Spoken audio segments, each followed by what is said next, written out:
tira.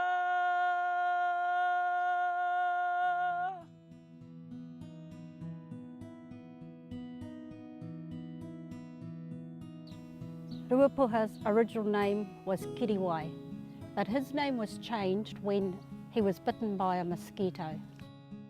He had mana over the whenua here at Rereamanu right through to Waitomo.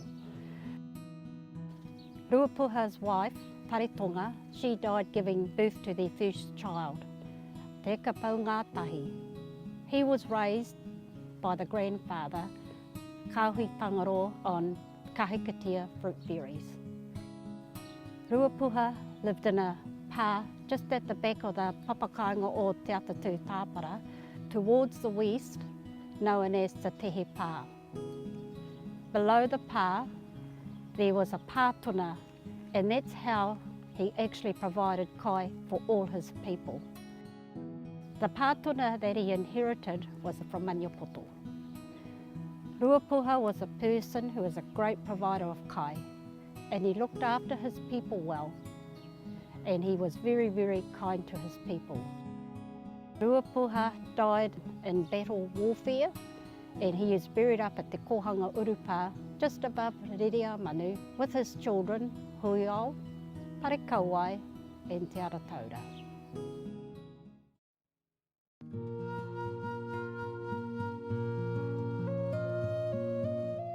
Tāneora Turingingi married Hoana. Their children were Parahanu. Parahanu was a female who married one of the koreheke whānau. And that's how all Uncle Bunny and them, Uncle George Ma, all their brothers and sisters, that's how they whakapapa into Rereamanu. The other one was Puketoa, that kept our ties closely connected with Parihaka regarding the kaupapa of the Takau Māwaru. Pukekura, from another marriage, Karaitiana, and the one that we commonly know our Tūpuna as Whatakaraka. Now Whatakaraka married Tahupapa. From that union came Te Wairingiringi. Now Te Wairingiringi, she married Te Puaha Green from Kāwhia Moana. One of the other brothers is Huiao. Huiao married Purehurehu, who is the eldest daughter of Te Raaro Hame Hairiti. Te Wairingiringi's other brother was Tāpara. Now Tāpara married Mamai, Moirua, no Te Korapatū Marae. And those are our close connections with us with Rereamanu and also Te Korapatū Marae.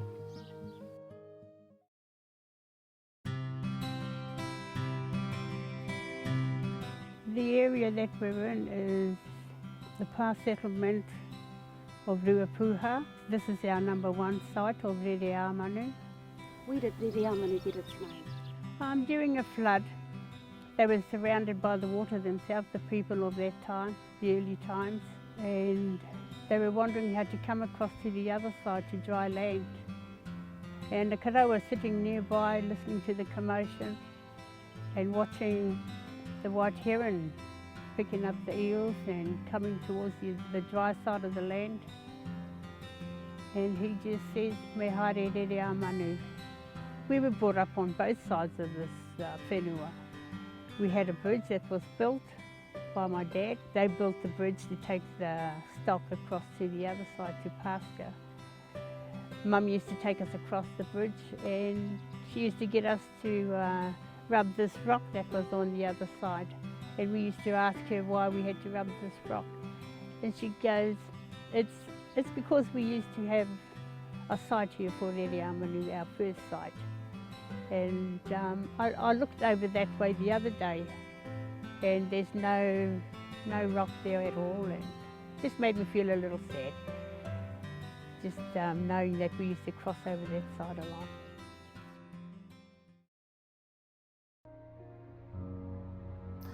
Ka hoki mai anō mātou konei ki whāwhārua, ki te mangarapa, he wāhi, i noho ai ngā tangata o Rereamanu i ngā waumua.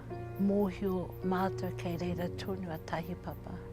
Engari, ko ngā kōiwi o whatakaraka, ka kohoki anō ngā tūpuna, ngā kōiwi o tērā tūpuna ki te kohanga, engari kei reira tonu a tahipapa.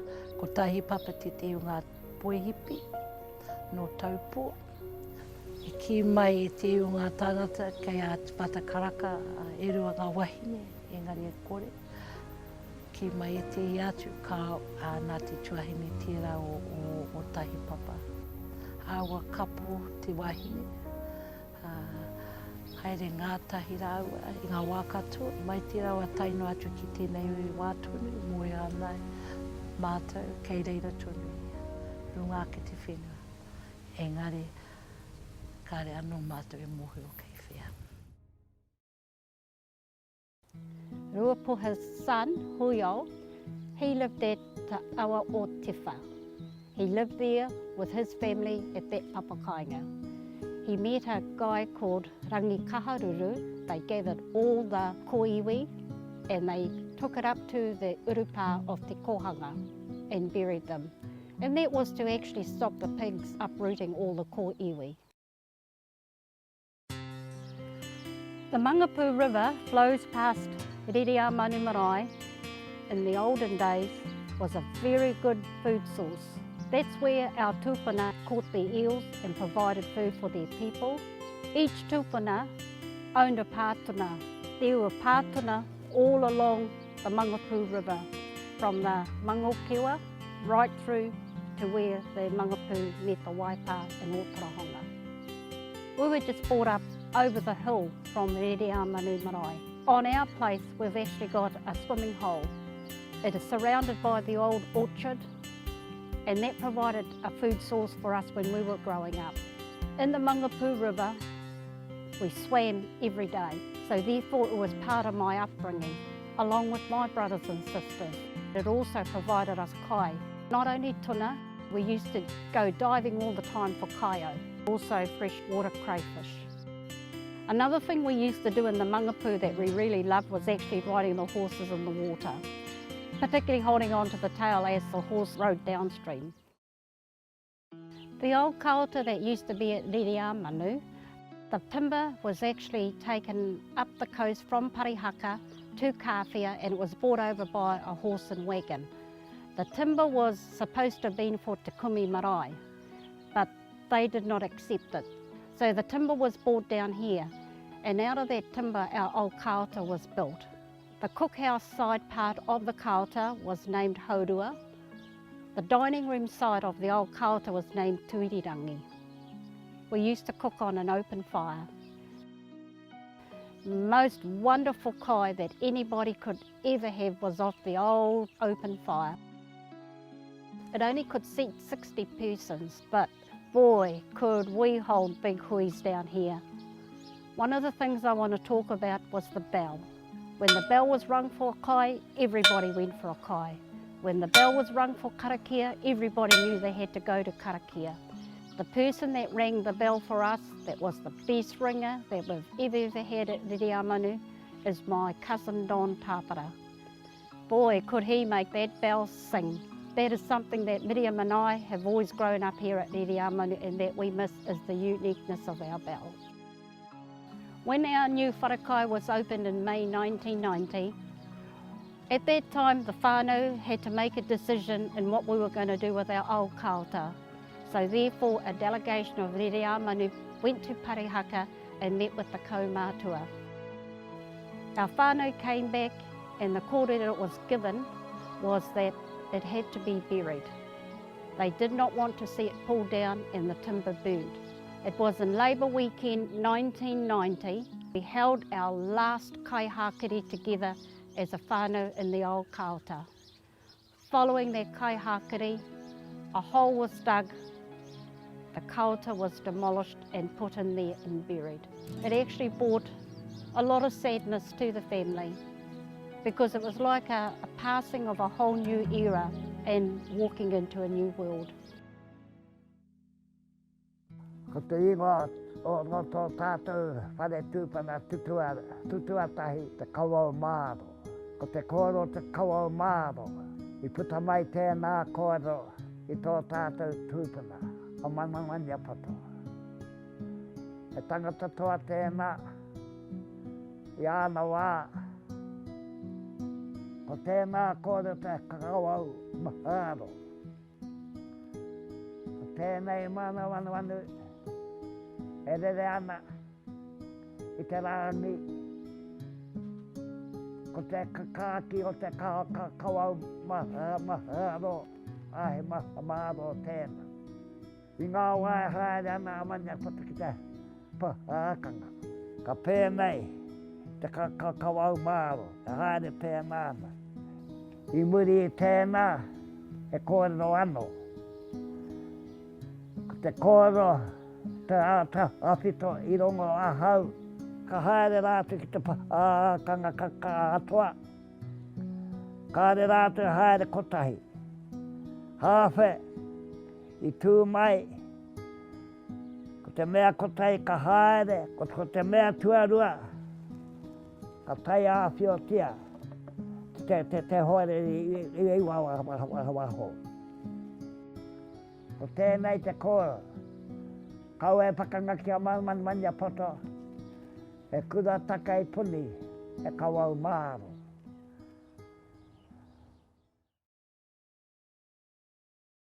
The old wharapuni at Ririamanu is known as Te Kawau Māro. The old whare Tūpuna was moved in 1955. The reason that the whānau can remember is that one of our kuia, Anna Tāpara, she was on her way to hospital to have a baby, Thomas Te Huringa Tāpara.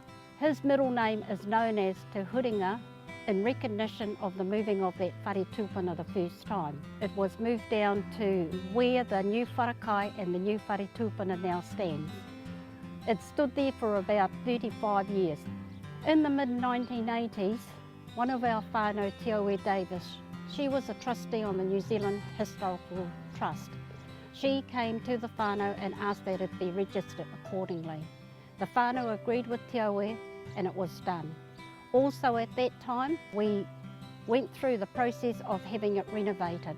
The builder at that time was Robert Kapua. Prior to the opening of our new wharakai in May 1990, the whānau decided that it be moved back to the original site where it is now. That was done, and now it sits in a pride of place, overlooking the marae ātea, welcoming all the many manuhiri tuarangi that come to Ririamanu.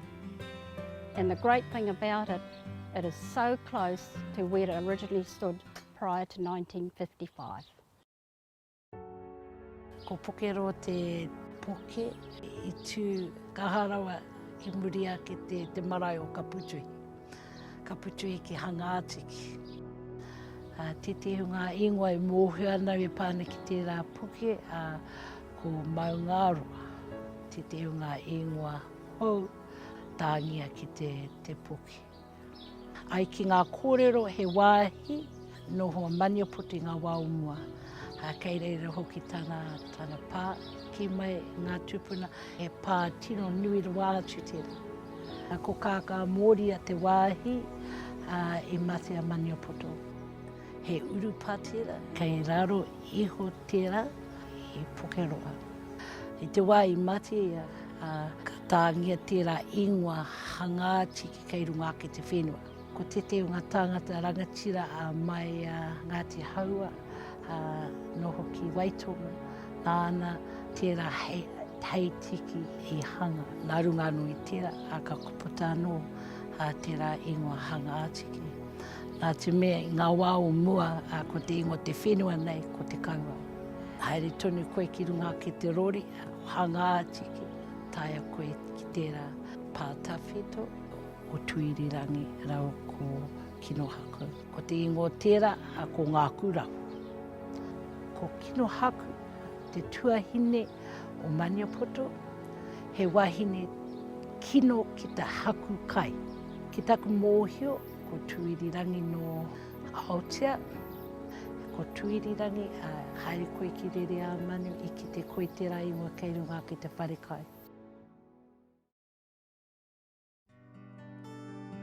Haurua is a site across the road from Ririamanu, heading due west, 500 yards from our main gateway to our marae at Ririamanu.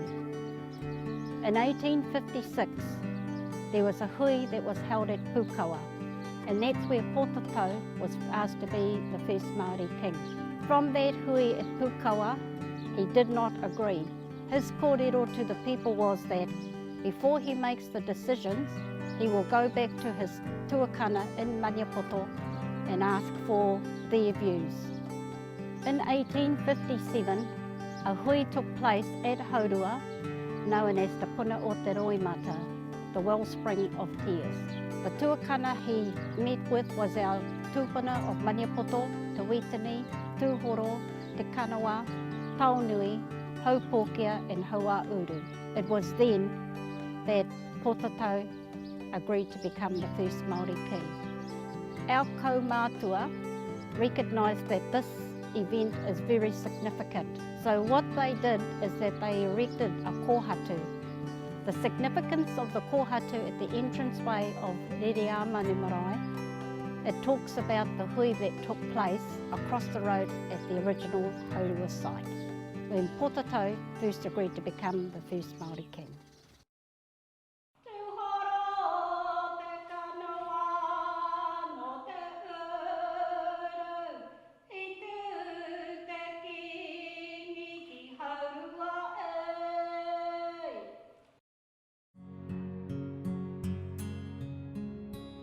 Te Kohanga is the name of our urupa at Rere Manu. It sits above our pā and below the papakainga of Mai and Kaihuia Herangi, known as Paiho. It's a very, very old urupa. There was a major epidemic. A lot of the kōiwi is actually buried at the urupa standing up. To the right side of our urupa, you will see that there are no marked graves. There's a lot of tūpuna buried there that we are not too sure of. Today we have got a ture, we are to have no headstones. Because we've got so many kōiwi buried on the old side at the urupa, that is the reason why our tūpuna don't want us to have headstones.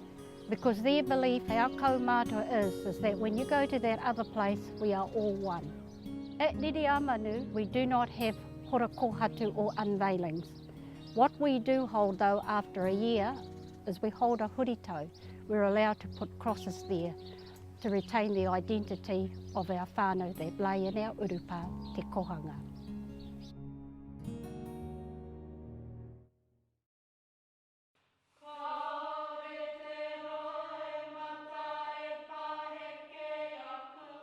Kaore te roimata, the waiata, we feel is significant to Rere Manu because it was written by our tūpuna Puketoa.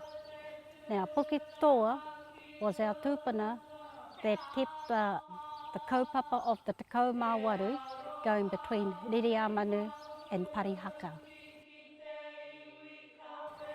In the waiata, it talks about the journey of our tūpuna Puketoa from Rere Manu and back down to Parihaka and back to Rere Manu again. What we as a family have thought is that when our tūpuna went to Parihaka, he went overland. And it's only recently that we have learned that he actually went directly down to Mokau, and Te One Hakere is between the Awakeno Heads down to Mokau, along the beach side. When you get down to Mokau, from there he could see the maunga o Taranaki. The other place I want to talk about is Rangi Kāpuia. It's a meeting house at Parihaka, and it was a meeting house that belonged to Tohu Kākahi. We're of the belief the connections we have between Rere Manu and Rangi Kāpuia, maybe that's where they held the Tekau Māwaru. The rangi, or the version that we have learned of, is through a cassette tape that was given to Auntie Teoe Davis when she went to visit Maihirangi from Rere Manu in Waikato. It is through that we have realised what the correct tune to it is. And the other person we are grateful to is for Auntie Josephine Anderson from Tokikapu, because she is the one that has been teaching the whānau of Rere Manu kaore te roimata. The Tekoma Waru is a kaupapa that we've practiced at Rere Manu. It's a kaupapa that's been led by our Tūpuna Mairano. On the 19th of each month, the whānau of Rere Manu, we all come together to partake in karakia and the kaihakari. Part of the kaupapa is that we give a koha to the kaupapa.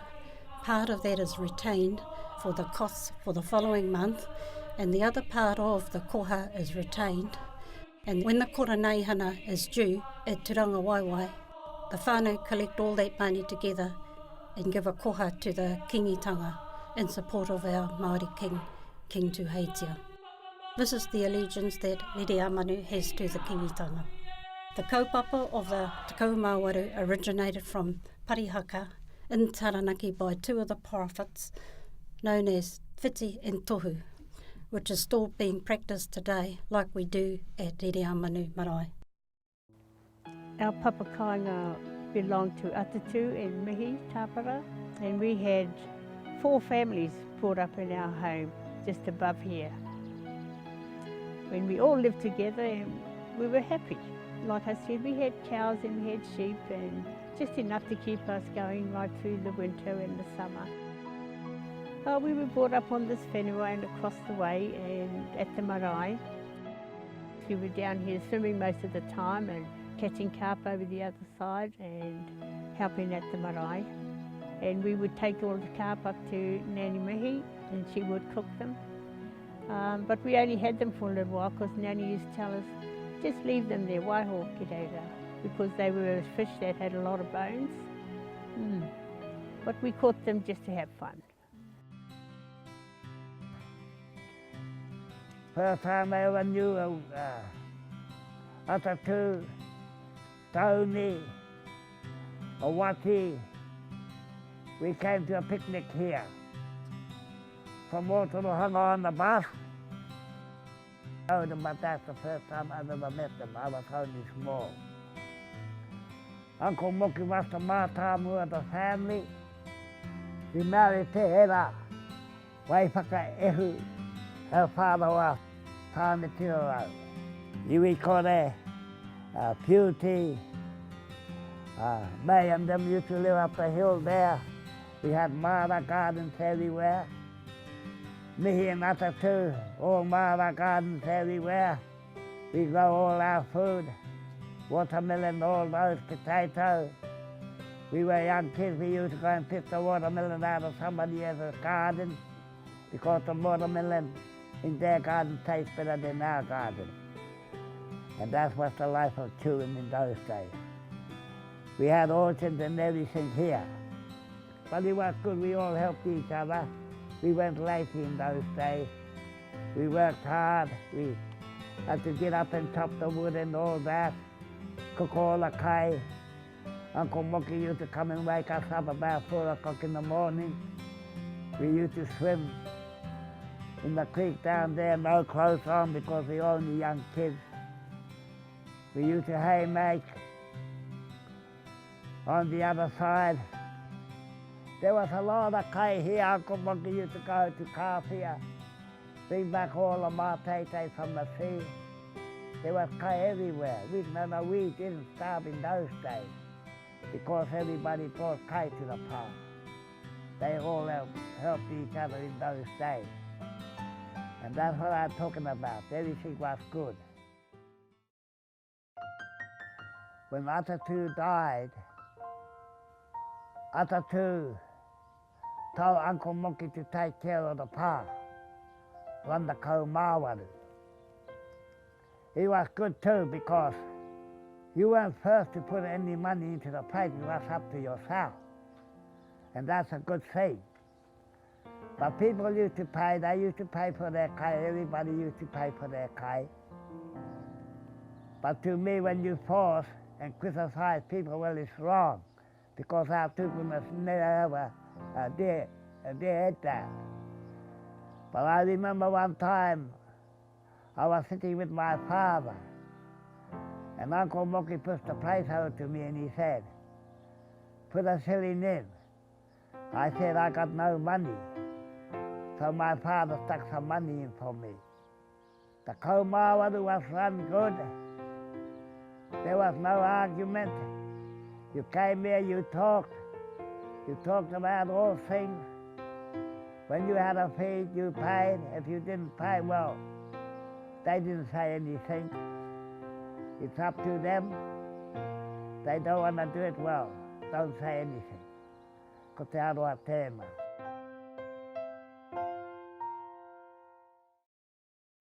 Te Kauau Māro, Tuarua, is the name of our whare tūpuna. To date, there is only 2 kaumātua that are still active at the marae, who were part of the original building of the whare tūpuna. They are Ngāku Te Tawhi Green and Arikiro Tāpara. The whānau that were the drivers of that kaupapa was Uncle Bunny and Auntie Ruku Koreheke, Uncle Tautiti and Auntie Herapeka. The builder was John Tapania and other whānau members as well. The carving that sits in the front of our whare tūpuna was carved by our cousin, Dickie Green. Now the meanings on that carving is that there is 8 waka. The 7 waka of New Zealand and the 8th waka is for ngā Pākehā. From the kōrero of that carving, it says that at Neriamanu will embrace the motu. The fundraising that was held at that time was done in a different way to what we do now. The many cake stalls they had outside the farmer's corner. To me, I don't know how they made so much money in cake stalls, but the money was raised. In 1979 Easter, the whare tūpuna was opened by Dame Tiata Iramikahu, our Māori Queen. What a wonderful opening that was. All the kaumātua came from ngā haue whā, the motu came to open our new whare tūpuna. The new wharakai at Neriamanu on the dining room side is known as Tuirirangi. At the back where the kai is cooked is known as Haurua. The new building, how it came about, it was from an original plan that we had a meeting in the old kaota. It was a very big meeting. The plan that was chosen on the day, it was a plan that was tabled by my uncle Tautiti Green. His plan he brought to the meeting was on the back of a Weet-Bix box, but the plan that he had was the original plan to the old kaota that was at Rākaunui at that time. And his was the plan that was successful. From there, the commencement of building our new wharakai started. One of the builders was Pat Tāpara. He started the work along with the whānau, and later on other whānau came into the fold. The main driver of that time was Aka Tāpara, along with my brother Lucky Green and Graham Oakes. Graham and June Oakes lived next to the marae. They put a lot of years and they adopted Neriamanu as their pa as well.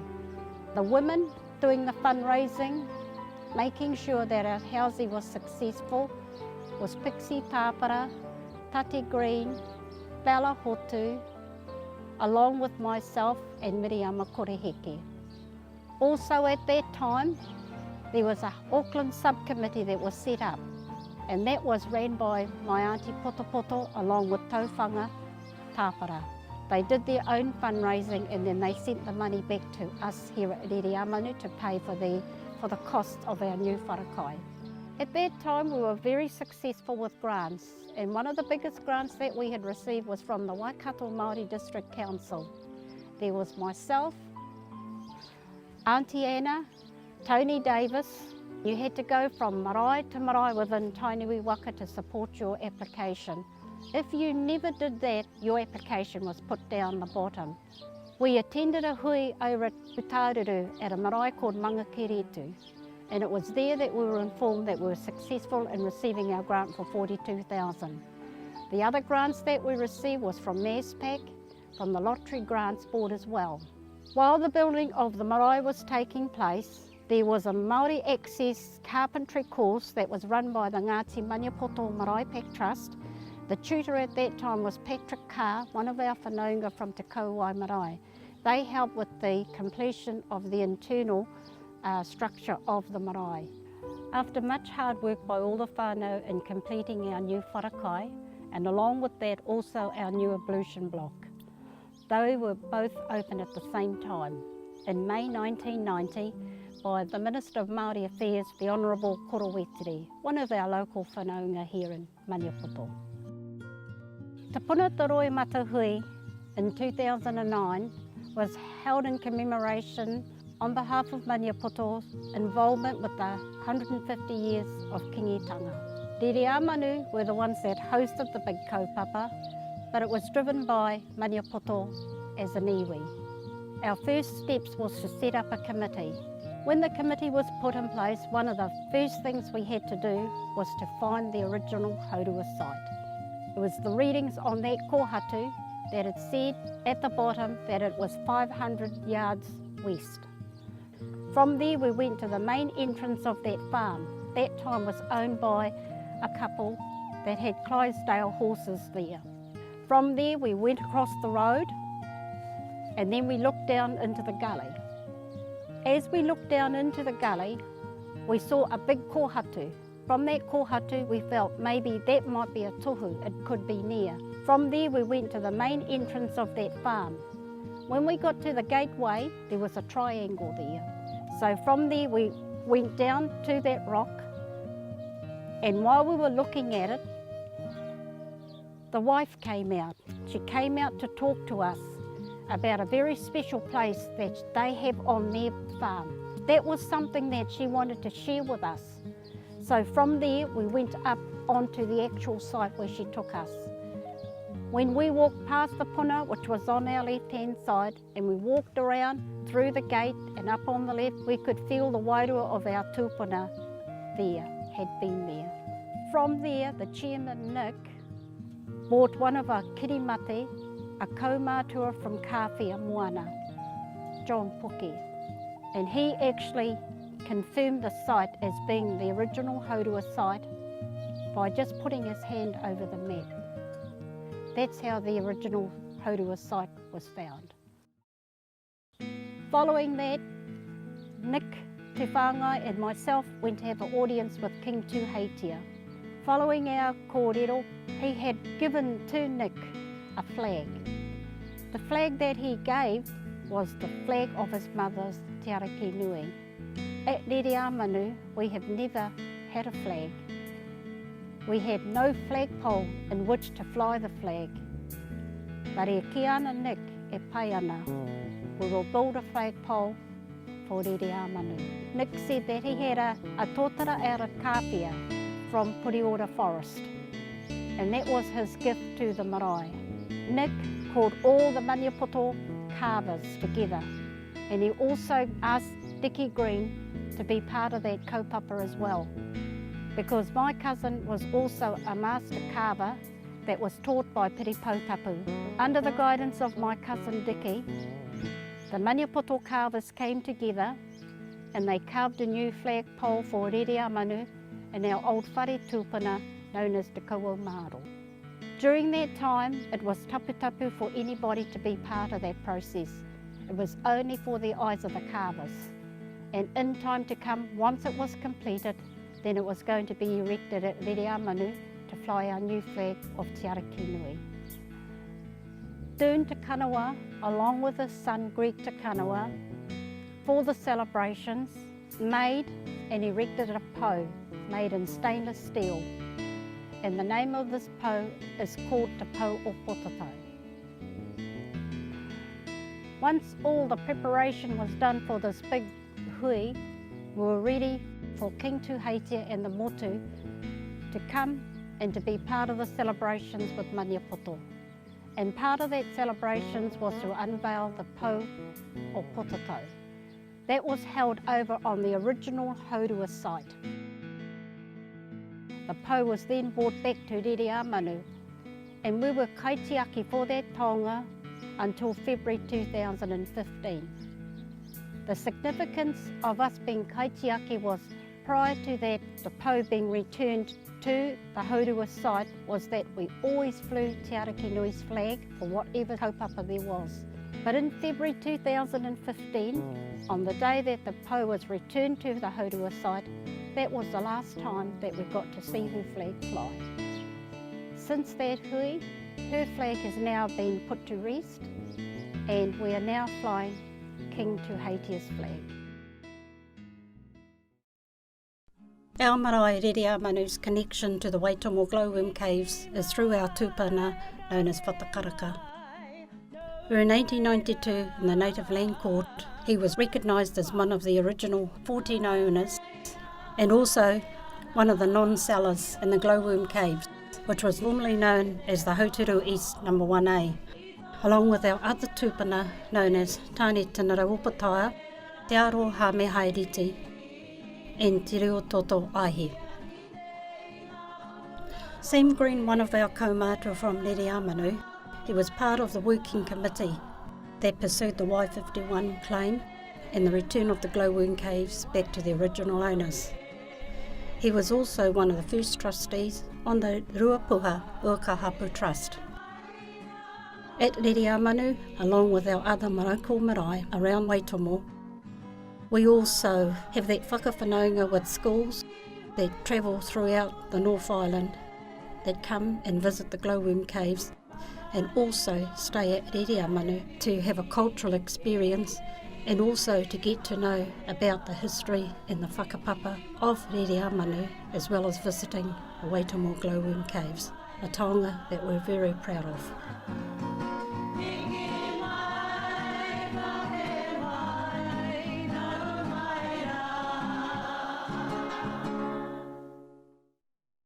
What I believe I'm continuing along with my brothers and sisters is that we are carrying on the legacy of what our mother and father had for Ririamanu. The passion that they had has actually just gone down the generations in our family. Part of the dreams and aspirations for our family is that we cannot separate the marae from our personal lives. To us, we were brought up in a way we feel that our marae, Ririamanu, is part of our everyday life.